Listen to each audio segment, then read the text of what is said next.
अस्सलामुअलैकुम, आप देख रहे हैं प्रोग्राम एक पेज और मैं हूं फरवा वहीद।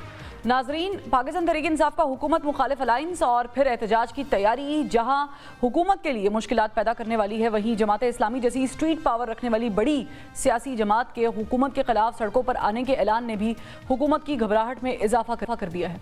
जमात इस्लामी के अमीर हाफिज नईमुर रहमान ने कहा है कि माह रमज़ान के बाद मुल्क गिर एहतजाजी तहरीक का आगाज़ करेंगे। बड़ी शाहराहों पर धरने, गवर्नर्स और वज़रा आला हाउसेस का घेराव करेंगे। अब एक जानिब जमात इस्लामी सड़कों पर होगी तो दूसरी जानिब अपोजिशन की सारी सियासी जमातें एक पेज पर आकर हुकूमत के खिलाफ दमादम मस्त कलंदर करने का ऐलान कर चुकी हैं।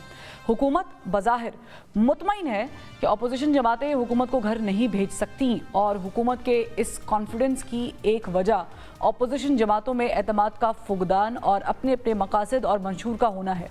यानी पाकिस्तान तहरीक इंसाफ की हुकूमत मुखालिफ एहतजाज की सबसे अहम वजह बानी पाकिस्तान तहरीक इंसाफ की रिहाई है, जिसे लेकर बाकी सियासी जमातों के तहफ़्फ़ुज़ात हैं और इन तहफ़्फ़ुज़ात का इजहार भी किया जा रहा है। जबकि अपोजिशन की सियासी पार्टियों की कमेटी के सरबराह और साबिक वज़ीर आज़म पाकिस्तान शाहिद खाकान अब्बासी समझते हैं कि हुकूमत के खिलाफ सड़कों पर आना आखिरी ऑप्शन है, यानी वो भी बातचीत से मामलात हल करने के हक़ में है। मगर यहाँ अहम पॉइंट ये है कि क्या हुकूमत अपोजिशन से बातचीत करने के हक़ में है या फिर नहीं, क्योंकि हुकूमत ने मुज़ाकरात ख़त्म करते हुए वाज़े कर दिया था कि PTI सड़कों पर आने का अपना शौक़ पूरा कर ले और हुकूमत किसी भी किस्म के पुरतशद्दुद एहतजाज को 26 नवंबर की तरह कुचलने का इंदिया भी दे चुकी है।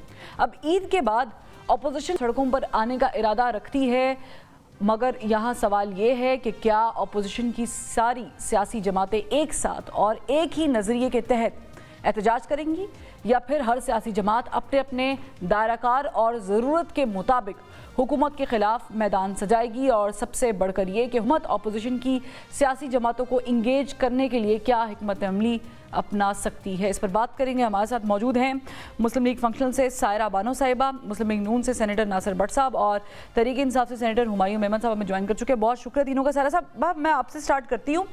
GDA के साथ भी एक मीटिंग हुई है, एक अलायंस बनने जा रहा है और इस अलायंस बनने से पहले ही बहुत सारे शकूक व शुबात पैदा हो गए हैं, इख्तलाफात भी हैं और तहफ़्फ़ुज़ात भी हैं। मेहनत तो बहुत की जा रही है, आपको लगता है कि ये मेहनत रंग भी ला सकती है? इस मुल्क में जो आइन और कानून के साथ जो कुछ हो रहा है उसकी बालादस्ती के लिए और उस सब चीजों को वो करने के लिए एक जगह पे सबको इकट्ठे होना पड़ेगा। और जो पीर साहब का जो एक पैगाम था वो उन सब जब जब बैठे हुए थे तो यही कहा था कि इस वक्त अपने तमाम सियासी फायदे और बाकी चीजें पस से पुश डालकर एक एजेंडे के ऊपर इस तहरीक को या इस चीज को आगे लेके बढ़ना होगा। तो मैं समझती हूँ कि जैसे आपने भी शायद खाकान अब्बासी का कहा, आपने मौलाना फजल रहमान, आपने जमात इस्लामी का कहा, और जब यहाँ पर जो इस वक्त मुल्क के हालात चल रहे हैं तो मैं भी समझती कि ये सारे मामलात अब इस वैसे हैं कि वैसे तो सियासतदानों के एक टेबल पर बैठ के ये मामलात हल करने चाहिए, लेकिन देखिए कोई हुकूमत है भी तो नहीं ना यहाँ पर। हम बात तो ये करते हैं, ये भी मैंने आपको बात जो कही है ये लिखी हुई और सुनी हुई बात की है कि सबको बैठ के करना चाहिए, लेकिन ऐसा होता नहीं है क्योंकि सिर्फ सियासतदानों को नहीं बैठना। इसमें जजिस 5 सतून जो 5 चीजें हैं जिसमें हमारी इस्टेब्लिशमेंट है, जिसमें सियासतदान है, जिसमें हमारी ये सहाफत है, जिसमें हमारी जुडिशरी है और हमारी ब्यूरोक्रेसी, ये जब तक 5 बैठ के अपने अपने हदूदों का यूथ का तयन नहीं करेंगी और अपना किरदार वाज़ेह नहीं करेंगी, कोई भी मुज़ाकरात कामयाब नहीं हो सकते। इन 5 फरीकों का बैठना उस टेबल पे बहुत जरूरी है। और जिस तरीके से यहाँ पर 26वीं आईनी तरमीम और जो यहाँ पर एक ड्रामा सा लगा हुआ है उसको हम किस नजर से देखें, और उसके बाद भी अगर हम कहें कि जी ये बहुत अच्छे बीबीए बच्चे बनकर और सियासतदानों के पीछे चले, फिर अपना हक लेने के लिए तो सड़कों पे आना पड़ेगा। जो एहतजाज है जमहूरियत का हुस्न है, जमहूरियत का हक है। अगर जो PDM में बैठी हुई जमातें अपने आप को जमहूरियत का अलमबरदार कहती हैं तो फिर ये हक हमसे मत छीने, हमारी मर्जी के फिर वो हम हक कैसे लें। और आपने एक बात अभी कही थी कि उन्होंने कहा था कि 26 नवंबर जैसा हाल होगा। 26 नवंबर समझ ही नहीं आ रही कि कौन किसके ऊपर इल्जाम लगा रहे हैं, वो उन पे फेंक रहे हैं या उन पे फेंक रहे हैं। तो इस किस्म के बयानात नहीं देने चाहिए। मतलब ये चाहते हैं कि टकराव हो तो फिर हम भी अपनी क्या कुल्हाड़ी कापी लेकर निकलेंगे, तो जाहिर अब ऐसे तो नहीं हो सकता ना। जी ठीक। नासिर भट्ट साहब, सायरा बानो साहिबा ने कहा है कि तमाम जीम बे और सीन मिलके बैठे और फिर एक जो लाहे अमल है वो तय किया जाए। लेकिन हुकूमत बड़ी कॉन्फिडेंट है कि ना तो ये अलायंस बनेगा और ना ही कोई एहतजाज होगा, और अगर होगा तो फिर हम 26 नवंबर की तरह पेश आएंगे। बाय द वे 26 नवंबर को सिर्फ एक जमात एहतजाज कर रही थी, जब मुल्क की छोटी बड़ी तमाम जमातें मिलकर एहतजाज करेंगी तो फिर मुश्किल तो बढ़ जाएगी आप लोगों की। बिस्मिल्लाहिर्रहमानिर्रहीम। सारा बानो की मैंने कुछ बातें सुनी है उन साहिबा की कि वो कह रही हैं कि सब इकट्ठे हो जाए, सब इकट्ठे हो जाए, और हुकूमत तो कब से कह रही है कि सब इकट्ठे हो जाए। वो जो जिसका नाम इमरान न्याजी है ना, वो कहता है कि बस मैं हूँ, मेरे अलावा कोई नहीं है। वो कहता है बात भी मैंने इस्टेब्लिशमेंट से करनी है, वो कहते हैं हम इससे बात नहीं करते। इमरान न्याजी ने हर हरबा इस्तेमाल कर लिया है, 26 नवंबर कर लिया, 9 मई कर लिया। अब बाकी उसके अब तो मेरे ख्याल में तो लोग उसके लिए आ ही नहीं रहे हैं। इन्होंने जलसा किया ना KPK में, क्या हाल हुआ जलसे का आप मुझे बताएं। वहाँ तो इनकी कोई रुकावट नहीं थी। सर ना आपने भी तो और हरबा इस्तेमाल कर लिया, केसेस कर लिए, FIRs कटवा दी, प्रेस कॉन्फ्रेंसेस हो गई, लेकिन आप भी उस तरीके से धकेल नहीं पाए पीछे। अच्छा मुझे आप बताएं, जब आप गैर कानूनी काम करेंगे, जब आप अपनी फोर्सेस पे हमले करेंगे, जब आप GHQ जाएंगे, तो क्या हम उनको आज़ादी देंगे जाएं? आप मुझे बताएं, कोई सियासी जमात GHQ जाके एहतजाज करती है, कोई सियासी जमात जाके इस तरह गोलियां चलाती है, कोई सियासी जमात D चौक में आके गैर का वो कहते हैं ना कि वो लोग जो पाकिस्तानी भी नहीं है वो पकड़े गए हैं, वो लोग जो पाकिस्तानी शहरियत नहीं रखते। क्या कभी किसी सियासी जमात के एहतजाज में आपने देखा है? जब भी इन्होंने एहतजाज किया है, कोई एक वज़ीर आला कलाशनकोफ लेके आता है एहतजाज करने। एहतजाज होता है पुरअमन। जमात इस्लामी भी एहतजाज करती है, आके मरी रोड पे वो बैठे रहे, 3 दिन बैठे रहे। हुकूमत ने उनसे बात की, जब उनकी बातें जब आपस में बात हो गई, उसके बाद वो चले गए।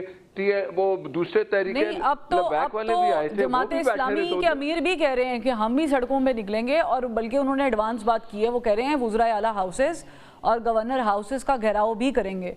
तो पता नहीं अब आपकी नज़र में ये पूरा मन है कि नहीं है? देखें जमहूरियत में एहतजाज करना हर सियासी जमात का हक है, पुरअमन। अगर आप ऐसे कंडे इस्तेमाल करेंगे जो PTI इस्तेमाल करती है, तो ये एहतजाज तो कोई नहीं करने देगा। आप मुझे बताएं, आप क्या अपनी आवाम को उनके रहम करम पे छोड़ देंगे? ये अगर इस तरह एहतजाज जो होता है, इनको जगह दी जाती है, एहतजाज करें, वो कहते हैं नहीं हमने उधर जाना है। तो बात यह है कि अब जिस तरह के हालात हैं, इस कहते हैं ना कि PTI के जो बानी है उसने हर अरबा इस्तेमाल कर लिया। वो गंडापुर कहता था मैं जेल तोड़ के ले जाऊंगा, मैं ऐसा करूंगा, हम आ रहे हैं वापस नहीं जाएंगे। अपने कारकुनों को ये छोड़ के चले जाते हैं, भाग जाते हैं।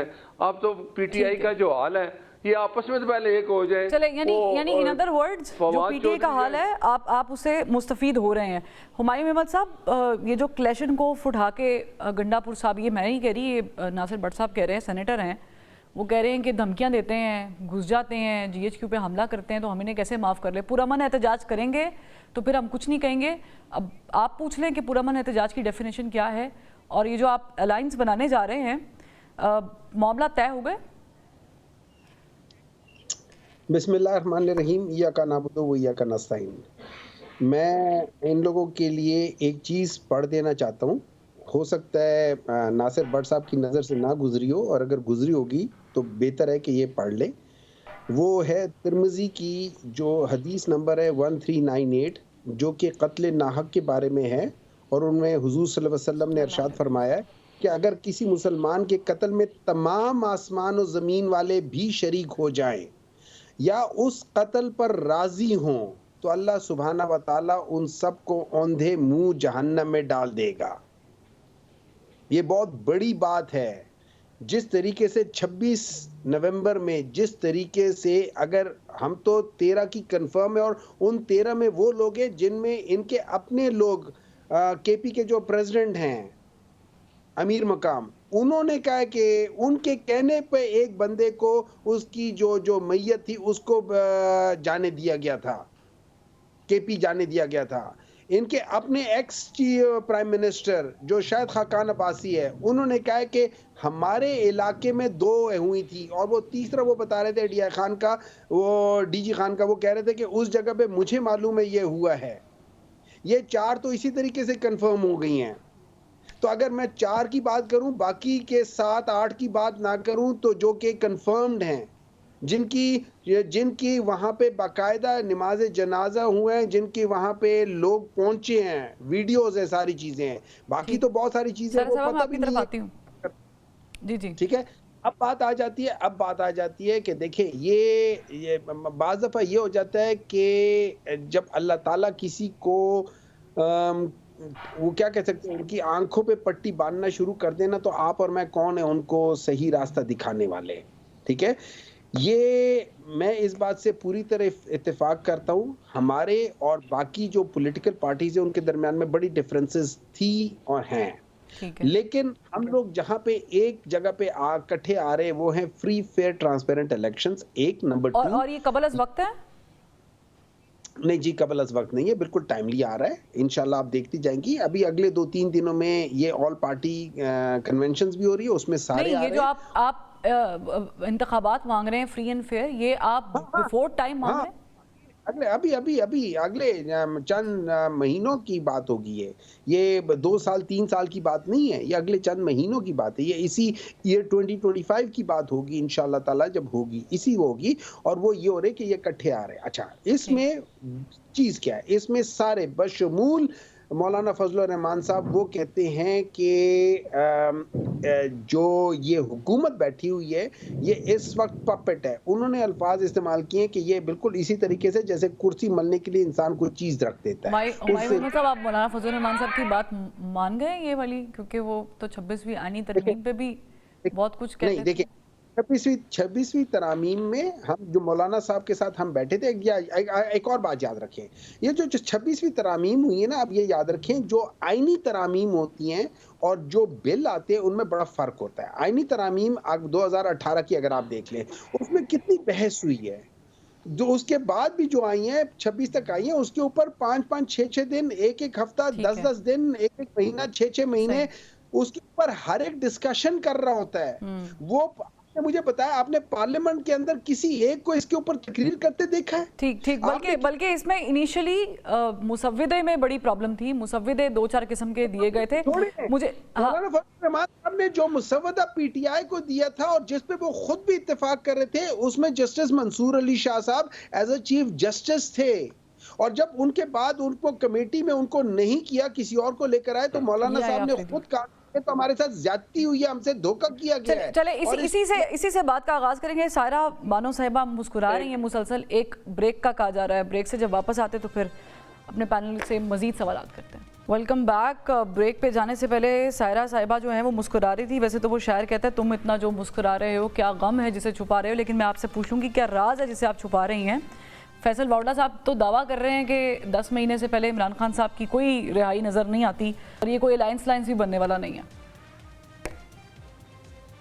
वो जिस पार्टी से ताल्लुक रखते हैं, वो तो उन्होंने यहाँ पे ये भी बताया कि सारे मामला वो देख रहे हैं, वो हमारे लिए एक रोशनी की किरण है और सारा कुछ देख रहे हैं। अब उनके कहने पे क्या वो करें, कहाँ वो ऐसी बातें करते हैं, कहाँ वो सजदे कर रहे होते हैं, कहीं वो अपना ट्रेडमार्क लेकर ये क्या कहते हैं टीवी प्रोग्राम्स में बैठे हुए होते हैं। मैं अभी मोहम्मद साहब की बात और उससे पहले एक बात चल रही थी, अब वो पुरानी बात है, वो तो फिर हो जाएगी कि वापस से मतलब आइन और ये जो भी कहा था कि जलसे ऐसे होते हैं, ये होते हैं, वो होते हैं। हमने इनके एहतजाज भी देखे, हमने बंदे भी देखे सुप्रीम कोर्ट की गेट के ऊपर चढ़ते हुए, फिर हमने सानिया मॉडल टाउन भी देखा, फिर जो यहाँ पर अभी कल मंडी बहाउद्दीन में अभी पिछले 3-4 दिन से हुआ, और जो पूरे पंजाब में फसाइयत चल रही है वो भी हमने देखा। वो सारी चीजें देखी, फिर उनके नक्शे कदम पर चलते हुए जो सिंध गवर्नमेंट कर रही है हमारे मुर्तजा खान जतोई पे मोटरसाइकिल 3,500 और बकरी चोरी का, जो एशिया के सबसे बड़े जिम्मेदार हैं, 3,500 एकड़ और उससे ज्यादा के मालिक है, वो एक बकरी चोरी करेंगे। तो ये सारा कुछ हो रहा है। बाकी मोहम्मद साहब आपने कहा ना कि हम इलेक्शन जल्दी मांगते हैं या वो, तो जो भी नाजरीन सुन रहे हैं या आपके भी ये क्लिप जरूर किसी को सुना दीजिएगा कि जो पार्टी इसमें इस एहतजाज में ये अलायंस में शामिल होना चाहती है वो बैठ के सीरियस नोट पे इस पे गुफ्तगू करे। ये जज्बाती बात है कि हम फ्री एंड फेयर इलेक्शन मांग रहे हैं और वो 4 महीने में दे भी देंगे। जो इतना खड़ाग पाल कर जिन्होंने हुकूमत ली, जिन्होंने इतनी मेहनत से फॉर्म 45 को फॉर्म 47 में बदला, जिन्होंने रावलपिंडी कमिश्नर को पागल डिक्लेयर करके उनके बयानात से छोड़ी, और वो सारा कुछ ये आसानी से आपके हाथ में दे देंगे। ओ अच्छा, गलती हो गई, अब फ्री एंड फेयर इलेक्शन होगा। जहाँ 77 साल से फ्री एंड फेयर इलेक्शन नहीं हुआ, 3 महीने में सारा अलायंस ऐसा क्या कर लेगा, जादू की छड़ी घुमाएगा कि वो free and fair election they देंगे। वो कहते हैं ना कि कोई मोहरा रहे कि जाए, जो बादशाह है उस पे कोई आंच ना आए। तो ये दिमाग में रखिएगा कि आपको बादशाह को सेफ वे देना पड़ेगा, फिर ये सारी चीजें चलेंगी। तो ये जो सारा इत्तेहाद बन रहा है, मैं इधर से भी सुनती हूँ, उधर से भी सुनती हूँ, मीटिंग्स में भी आई हूँ, तो पर मुझे समझ नहीं आती कि माशाल्लाह सब सीनियर सियासतदान हैं, किसी पॉइंट पे गौर नहीं करते। और शायद आप अभी जो पिछले 1 हफ्ते से जो तस्वीरें सोशल मीडिया पे गर्दिश कर रही हैं, वो आप लोगों के लिए एक पैगाम है, वो हमारे लिए एक पैगाम है। उस पैगाम को कोई समझ नहीं रहा और सब अपनी अपनी हाँक रहे हैं कि हम ये कर लेंगे या वो कर लेंगे। तो मेरा इस मीडिया के थ्रू इन सब से एक आर्जाना रिक्वेस्ट है, मौलाना साहब हैं, जमात इस्लामी है, हमारी पार्टी है, दूसरी जमातें हैं, बैठ के सोच समझ के मुखलिसाना इन दिमाग वाला मशवरा, जज्बाती फैसला नहीं कि 5 महीने में ये हो जाएगा। जो इन्होंने यहाँ पर जजेस लगाए हैं, सदीक जान की रिपोर्ट है, उसकी रिपोर्ट से पहले हमें पता था, जो यहाँ सिंध हाई कोर्ट से जजेस गए हैं, जो उन्होंने इलेक्शन में किए हैं, कि 3 माह में सारा कुछ कैसे रिवर्स हो जाएगा। जो उन्होंने ब्यूरोक्रेसी में, यहाँ सिंध की बात करूं तो अपने लोग बिठाए हुए 17 साल से हुकूमत कर रहे हैं। जो ASI भर्ती करवाया था, आज वो SP है, जो मुख्तार कार भर्ती करवाया वो किसी और ओहदे पे पहुंचा हुआ है। इस गोरख धंधे से हम नहीं निकल सकते हैं। ये सब इन्वॉल्वमेंट, और अभी भी जो अभी कहा कि भट्ट साहब ने कहा कि जी वो तो सियासतदानों से बात नहीं, आपने मेरी बात सुनी नहीं। उनको बैठना पड़ेगा, उनको बैठना पड़ेगा कि क्या करना है, क्या नहीं करना।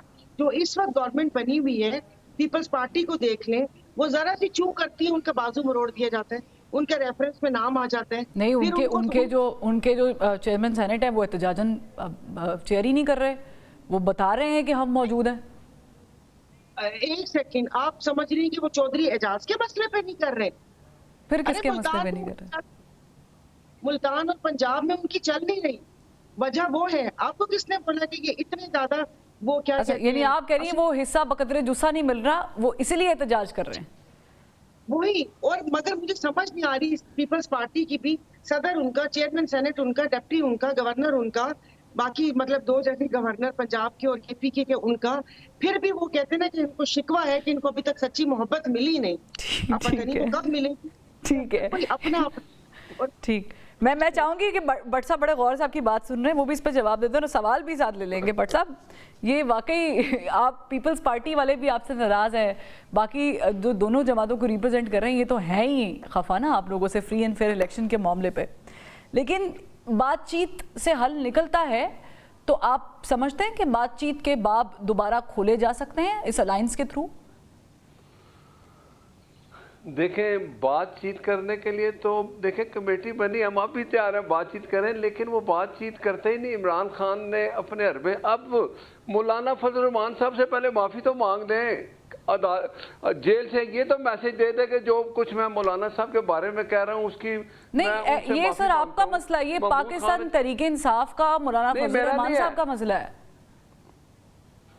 बिल्कुल आप ठीक कह रही हैं, उनका मसला। मैंने कहा कि इमरान खान का ये रवैया ऐसा ही करेगा, वो कुछ दिनों बाद आप देखेंगे कि वो बोल रहा होगा इकट्ठे।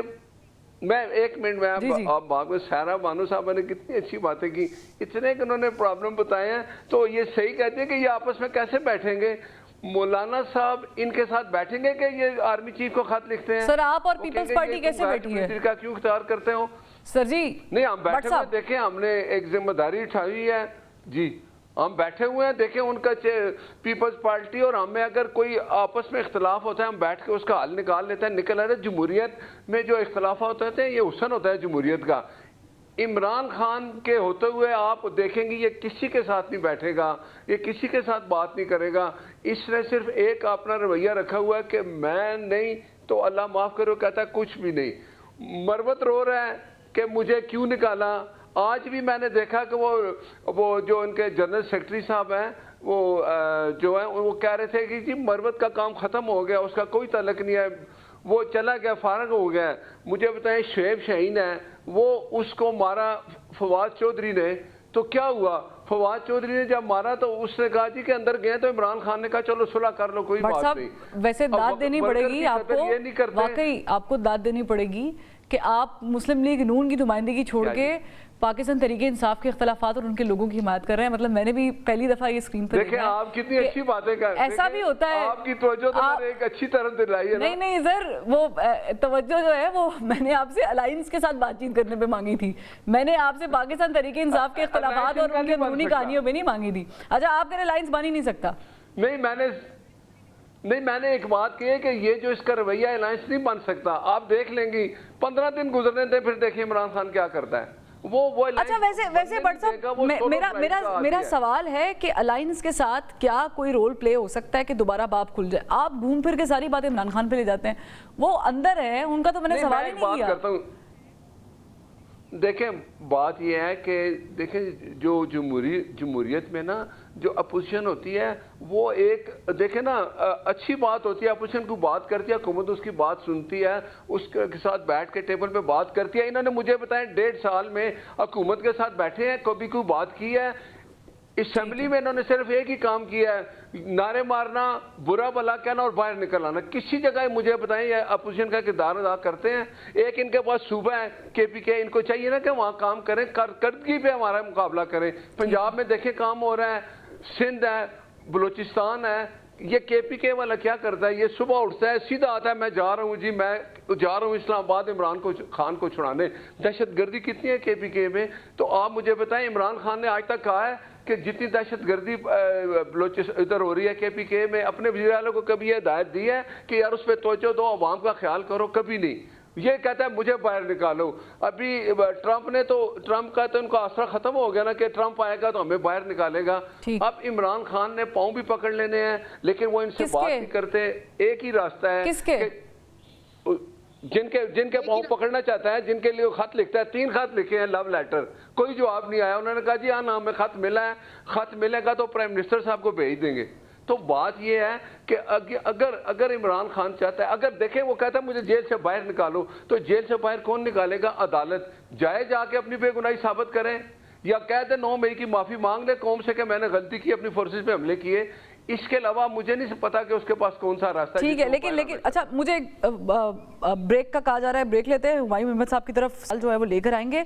आपने भी भट्ट साहब मुलाकात नहीं कराई, कमीशन बनाना आपके इख्तियार में नहीं था, टाइम आप बहुत ज़्यादा ले रहे थे, फिर आपने कहा जाओ सड़कों पर जाकर शौक पूरा कर लो। अब सड़कों पर आने की बात कर रहे हैं तो फिर आप कह रहे हैं कि 26 नवंबर वाला रवैया दोहराएंगे। एक ब्रेक लेते हैं, फिर ब्रेक से वापस आते हैं और जो ये अलायंस बनने जा रहा है जमात इस्लामी का जो मौक़िफ़ है उस पर बात करेंगे। हुमायूं अहमद साहब, जमात इस्लामी को दावत देंगे आप इस ग्रैंड अलायंस का हिस्सा बनने की? देखिए जो मुझे मालूम है, अच्छा मैं एक बात करता हूँ, मैं सायरा बानो साहब से बिल्कुल एग्री करता हूँ और मैं ये समझता हूँ कि ये नहीं है कि एकदम है। देखिए जज्बात का होना और जज्बाती होने में फ़र्क है। हम सब के अंदर जज्बात हैं, क्योंकि जिस तरीके से इस मुल्क के साथ, इस मुल्क की अदलिया के साथ खिलवाड़ किया गया है कि उनकी इंडिपेंडेंस को ख़त्म कर दिया है। और अभी बेसिकली एक काम इन्होंने नहीं किया एग्जेक्टिव ने, कि वो अपने बंदे डायरेक्ट मतलब जैसे PMLN के वर्कर्स को जाके जज लगा दें, एक वो काम नहीं किया, उससे शॉर्ट बाकी सब कुछ करना शुरू कर दिया। उन जजों को लाके लगा रहे हैं कि जो औरों की जगह पे दस्तखत करके अपने डिसीजंस लेते थे। तो ये हालात हो गए पाकिस्तान के। ठीक है, रही बात ये कि जो 26 की आप बात करी ना कि ये लोग कहते हैं कि हम दोबारा 26 कर लेंगे, देखिए इन्होंने ये हमेशा से किया। मॉडल टाउन में क्या हुआ था, 14 लोगों को पॉइंट ब्लैंक गोली मारी थी। किन लोगों ने मारी थी? इसी हुकूमत, इसी सरबरा। आज जो प्राइम मिनिस्टर है वो उस वक्त चीफ मिनिस्टर था। ये इनका माइंड सेट है, ये है ही इसी तरह से, इनके लिए कोई फर्क नहीं पड़ता कि तो कौन यही माइंडसेट चेंज करने के लिए तो सेंटर साहब गुफ्तगू करनी है। एग्जैक्टली देखिए ये बाज़ दफ़ा ये हो जाता है, बाज़ दफ़ा हमें आपस में गुफ्तगू करनी है। और जो आगे आ रही है, जो मेरे ख्याल में 27-28 को जो आ रही है, जो मीटिंग हो रही है, उसमें एक चीज़ है उसमें सारी पॉलिटिकल पार्टीज को दावत हो रही है और हमारी तरफ से नहीं है। अभी कराची में पीर पगाड़ा साहब से सारी मुलाकात हुई है, जीटी वालों के साथ हुई है। उन्होंने कैटेगोरिकली मेंशन किया है कि हम लोग इस इमरान खान साहब के जो आइडियोलॉजी है बेसिकली जो इस मुल्क के लिए है, ये नहीं है कि कोई इमरान खान के साथ होना है, वो एक इस मुल्क के साथ जो चीजें ठीक होनी चाहिए उसके लिहाज से उन्होंने पूरी सपोर्ट का उन्होंने हम लोगों को सबको कहा है कि भाई ये इस तरह होगा। अब यही वाली बात है और मैं एग्री करता हूँ सारा बानो साहबा से कि हम सबको सीरियसली बैठ के जीडीए, जेयूआई और पीटीआई, अगर ये तीन और उसके साथ बलूचिस्तान के अंदर जो खास तौर पे जो क्या कहते हैं उसे ये लेकिन यहाँ पे आप क्लियर नहीं है ना मोहम्मद साहब। वो ये है कि पहले आप कहते हैं कि हमने सियासी क़ुव्वतों से बात करनी है, फिर आप लेटर्स भी लिख देते हैं, फिर आज भी खबर है कि चीफ जस्टिस साहब को एक और लेटर लिखा जा रहा है। या तो फिर आप लेटर खेल लें या फिर जो रियलिस्टिक चीज़ है उस पर बात कर लें। दो चीजें होती हैं, ये चीजें हमेशा पैरेलल चल रही होती हैं, ये सीरीज में नहीं होती हैं, ठीक है, पैरेलल होती है। मैं आपको रेफरेंस देता हूँ, 1930 और 40 के दरम्यान में जवाहरलाल नेहरू ने लेटर्स लिखे थे जेल में से। उसके बाद 1963 में मार्टिन लूथर किंग ने लेटर लिखा था और उसके ऊपर ये लोग कहते थे कि यार आप ये जो सिविल डिसोबीडियंस है उसकी क्यों कॉल दे रहे, तो उन्होंने लेटर लिखा। उस लेटर के अंदर वो फेमस अल्फाज हैं, वो सेंटेंस है जो मार्टिन लूथर किंग का जो हर एक कोट करता है, वो ये है कि injustice anywhere is a threat to justice everywhere. ठीक है, ये उसमें हुआ था। उसके बाद 1964 के बाद आप देखें तो आपको नेल्सन मंडेला के लेटर्स मिल जाएंगे। तो ये जो स्टेट्समैन होते हैं ना, वो इसी तरीके की चीजों को लोगों को बताते हैं, कोई उस पर अमल करे ना करे, ये हिस्ट्री है। ये वो चीजें हैं जो इमरान खान सामने रख रहा है और ये लोग समझ नहीं रहे क्योंकि अनपढ़ लोग हैं, इनको पता नहीं है कि हिस्ट्री बन रही है, लोग रिकॉर्ड कर रहे हैं, इन सारी चीजों को सामने आ रही है। अब इन चीजों पे मेरा ये मकसद है, मैं ये समझता हूं अगर जीडीए कराची और सिंध में, अगर जेयूआई और पीटीआई ये तीन मिल जाए, तो मैं ये समझता हूं कि नेक्स्ट इलेक्शन में सिंध में इस वक्त हम इस सूरत में होंगे कि हम लोग सिंध के अंदर जीडीए के साथ मिलके और जेयूआई के साथ मिलके हम लोग हुकूमत बना सकते हैं। एक सीरियस डेंट है। आपको पता है कराची में ऑलरेडी 22 सीटें हमारी थी, बाकी कितनी सीटें जो हैं जो जीडीए की इन लोगों ने मारी हैं। जब ये सारी चीजें करके करेंगे डेफिनेटली, यानी ऐसा लग रहा है कि सिंध में पाकिस्तान पीपल्स पार्टी, पंजाब में ज़ाहिर है कि नून लीग और विफाक में नून लीग, और ये दोनों ही हैं। बाय द वे सारा बानो साहब, अब वक्त की किल्लत है, मैं तीनों से मौक़िफ़ चाह रही हूँ, बारी बारी बताइएगा आप इसका कोई हल देख रही हैं थ्रू टेबल टॉक, या क्योंकि एहतजाज कहा जा रहा है लास्ट ऑप्शन है? यहाँ पर तो अगर ये नून और पीपल्स पार्टी जो सही वो कह रहे हैं कि इनके साथ कहाँ बैठना, जो अपनी मर्जी से सांस नहीं ले सकते, अपनी मर्जी से कोई फैसला नहीं कर सकते, तो इनके आके बताने वाले इरफान सिद्दीकी और तारड़ जैसे हों, उनसे क्या कोई बात करेगा। यहाँ पीपल्स पार्टी है तो उनका एक ही वो है कि किसी तरीके से जरदारी साहब अपने बेटे को इस सिंहासन पे बिठा दे, लेकिन नून कहाँ देगी, या करने वाले भी कहाँ वो सिंहासन देंगे। उन्होंने इतनी 2.5 साल की मलामत अपने सर के ऊपर ली है, तो वो कैसे किसी को वो वजीर आजम बनने दे दे। और मेरी यही रिक्वेस्ट है, और बाकी इन सबको बता दें कि वो खत कोई लिफाफे में डाल के पता लिख के दिल और तीर का निशान बनाकर नहीं भेजे थे, वो एक अलामती होते हैं और वो बताया जाता है। और बाकी ये कि इन अदालतों का बोला था आपने, कहा अदालतें, वैसे मैं सोचती हूँ कि इन अदालतों को खुद लूटने का शौक है, तो हम कब तक चीखते चलाते रहेंगे कि इस अदालतों के साथ ये हो गया। जो वहां पर जजेस बैठे हुए हैं, क्या वो 139 नंबर तो बड़ी मेहनत से हासिल किया होगा, या सब के सब भी ऐसे नहीं है, अपने लिए खुद हाथ अदलिया की आजादी के लिए मारने पड़ते हैं। 6 खतों का जवाब दे दें जो इनके साथ हो रहे हैं, कोई एक तो बोल ले, या ये सारा ठेका ये सब चीजें सियासतदानों ने ली हुई है कि दाग भी सियासतदानों पे लगे, धब्बे भी उनके ऊपर लगे, गालम गलोच की वो खाएं, और फिर अदलिया का वकार और फलाने का वकार और उसके वकार के लिए वो भी करें। लेकिन ये कि मेरा जो पैगाम है अगर आप चला सके तो वही है, बाकी सियासतदानों ने कुछ नहीं करना। हमारे पास भी जिस वक्त इसमें से कटेगा कुछ भी नहीं, मैं आपको ये ऑनर गारंटी दे रही हूँ, ये सब चलेगा। आपने जो पैगाम, इररेलेवेंट कॉल्स आ रही थी कि पीटीआई के सबब से ना मिले, अब इररेलेवेंट कॉल्स कोई लंदन या उससे तो नहीं आ रही थी ना हमें मना करने के लिए, यहीं से कर रहे होंगे लोग। और दूसरा इन्होंने बोला ट्रम्प के लिए, कॉल्स कहाँ से आ रही थी? कॉल्स किस चीज को रोकने के लिए आ रही थी? पीटीआई से मुलाकात को। अच्छा, कि ये जो वक्त आया था जिसमें अचकजई साहब थे और राजा ये सलमान अकरम राजा वगैरह थे, तो वो है। मुझे आप बताएं, आपका क्या जाए हम किसी से मिले या ना मिले, हम उसको मिले, चाय पे बुलाएं, खाने पे बुलाएं, क्या गुफ्तगू कर रहे हैं, क्या नहीं कर रहे। आगे रमजान पे गुफ्तगू कर रहे हैं, ईद के कपड़ों पे बात कर रहे हैं। हमारी ये जो कॉल है ना मिलने वाली, ये सिर्फ आपके फोन पे आई है कि बाकी लोगों को भी कॉल्स आई हैं? नहीं, मतलब मुझे तो नहीं आई, मैं ज़ाहिर इतना वो नहीं है, हमारी क़यादत की मैं बात कर रही हूँ, और ऐसे इंडिविजुअली सबको आई है, सबने अपने तहफ़्फ़ुज़ात का इजहार किया है। तो बंदा पूछे कि भाई हम जिस पीर बगाड़ा साहब को भी कॉल्स आई हैं? जी। अच्छा, तो और उन्होंने बताया कि हुकूमत से तो नहीं आई? मैं वैसे क्लियर कर रही हूँ। अब कितनी मासूम है, वही मैं कह रही हूँ कि हम जिस पत्थर से सर फोड़े इनका क्या जाए, हम जिससे मिले इनका क्या जाए। चले, ये कहते हैं कि सियासतदान से बात कर लें, फोन आप करें और हम बैठ जाए नासिर भट्ट के साथ सर जोड़ के, क्या बताओ आगे का लाए अमल बता दो, हमने क्या करना है। तो सियासत पहले सही तो कर ले, पहले चीजें तो सही कर ले, फिर उसके बाद हमें भाषण कोई दे कि सियासतदानों से बात करनी है या नहीं करनी या क्या नहीं करनी। चलें ठीक है। नासिर भट्ट साहब, नासिर भट्ट साहब कोई हल निकाल लें। जी देखें, सायरा बानो साहब की बातें अगर आप सुने तो वो, अब मुझे नहीं पता उनको कितना ज़्यादा परेशानी है कि सियासतदान ही जो है वो हुकूमत चलाते हैं, सियासतदानों का ये काम है। आप अगर सियासतदान नहीं है तो मुझे नहीं पता, लेकिन आप ये कैसे मशवरा दे रही हैं कि सियासतदान ही हुकूमत चलाते हैं। आप देखें, सियासतदान ही हुकूमत चलाते हैं। जुल्फ़िकार अली भुट्टो सियासतदान थे ना, उन्होंने अपनी जान भी दी थी, वो सियासतदान थे ना। मियां नवाज शरीफ साहब को उनके द्वार देख लें, तरक्की काम होता है तो हमेशा सियासतदान ही आपस में बैठते हैं। लेकिन वो लोग जो ये समझते हैं कि किसी के कांधे में बैठ के पहली दफ़ा 2018 में आए थे, अब दोबारा आ जाएंगे, तो ये नहीं होगा। मैं ये कहता हूँ कि सब सियासतदानों को जो इस वक्त जिस हालत से हम गुजर रहे हैं, पाकिस्तान की अगर आपको बेहतरी है तो उसके लिए सियासतदान इकट्ठे बैठे, अपोजिशन बैठे, हुकूमत कहती है मसला नासिर भट्ट साहब सिर्फ 2018 में कंधे पे चढ़ के आने का नहीं है ना, उसमें 2024 भी तो ऐड हो गया है सर। देखे ना, 2018 में अगर कांधे पे चढ़ के ना आते तो हम इस हालत में आज ना होते। आप कैसे आए हैं ये बता दें। 65 रुपए का पेट्रोल था, 50 रुपए। देखे ना, हम तो वोट लेके आए, 2 चाहिए अक्सरियत से आए। अगर हम देखे ना, इमरान खान ने एक बात कही थी कि मेरे साथ 2018 में मेरे साथ ये हुआ, 35 लोग जो हैं वो पंचर की बातें कर करके एंड पे उसने कहा वो मैंने सुना था। बात यह है कि अगर आपने इस मुल्क में बेहतरी लानी है तो आप सियासतदानों को इकट्ठा बैठना पड़ेगा, एक टेबल पे आना पड़ेगा। इसके अलावा कोई और रास्ता है तो मुझे बताएं। अच्छा साहिबा बताइएगा। बात कर रहे हैं, इनकी लीडर मरियम सफदर ने वो रास्ता बताया है, लेकिन अब वो गाले की हिम्मत नहीं है उस रास्ते के ऊपर चलने की, और अपने पाँव पे चलकर असेंबली में आए थे, किसी के कंधों पे क्या।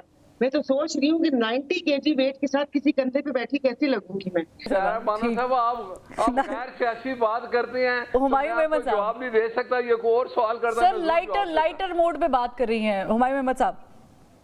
इस तरह है, मैं इस बात से 100% एग्री करता हूँ जो सायरा बानो साहबा कह रही है। इस मुल्क का जो प्रॉब्लम है ना, अगर हम उसकी निशानदेही सही मानों में करें, और जो मेन स्टेक होल्डर्स हैं जिनमें एस्टैब्लिशमेंट, जिसमें हमारी अदलिया, जिसमें हमारे पॉलिटिकल पार्टीज, जिसमें हमारे बाज ऐसे एलीट क्लास है जो कि डायरेक्टली या इनडायरेक्टली इन्फ्लुएंशियल्स होते हैं, जब तक ये सारे बैठ के इस मुल्क का प्रॉब्लम हल नहीं करेंगे। और मुल्क का जो बेसिक प्रॉब्लम है वो अगेन एक चीज है, वो आता है फ्री फेयर ट्रांसपेरेंट इलेक्शंस और उसके रिजल्ट्स को तस्लीम करना। 1971 में फ्री फेयर इलेक्शंस हुए थे, लेकिन उसका रिजल्ट नहीं हुआ था, और उसमें सबसे पहले फॉर्म 47 की हुकूमत आई थी। उसके बाद आप देखें आगे, फिर हमने उसके बाद नेक्स्ट तजुर्बा ये किया कि हमने पॉलिटिकल बजाय इलेक्शंस कराने के हमने नॉन पॉलिटिकल बेसिस पे कराए थे, और ऐसे बंदों को लाके बिठा दिया था जो आज तक इस मुल्क की जड़ों में दीमक की तरह बैठे हुए हैं। लेकिन जाहिर है कि हमने हल बातचीत से ही निकालना है, किससे बातचीत करनी है इसका फैसला होना बाकी। हुमायूं अहमद साहब, इमरान खान को ये बात याद रखनी चाहिए कि बात उन्होंने सियासतदानों से ही करनी है। ठीक है, बहुत शुक्रिया सेनेटर हुमायूं अहमद साहब, सेनेटर नासिर भट्ट, सायरा बानो साहिबा, बहुत शुक्रिया। प्रोग्राम का वक्त खत्म हो गया है, कल फिर मुलाकात करेंगे। अल्लाह हाफिज।